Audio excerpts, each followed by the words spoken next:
નમસ્કાર મિત્રો, આજે હું તમને ગિરલેન્ડો ગાયની ખાસ વિશેષતાઓ વિશે કહીશ.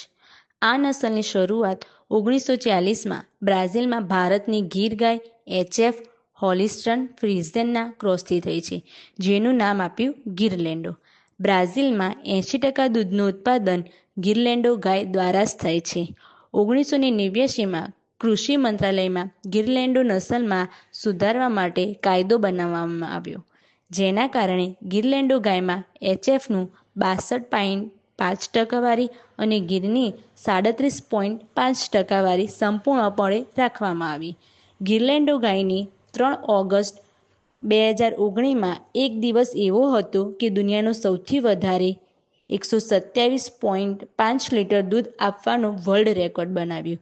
ગિરલેન્ડોના ગાયના દૂધમાં લગભગ 4% જેટલો ફેટ હોય છે અને ગિરલેન્ડો ગાય દરેક વાતાવરણની અંદર અનુકૂળ છે. ધન્યવાદ મિત્રો.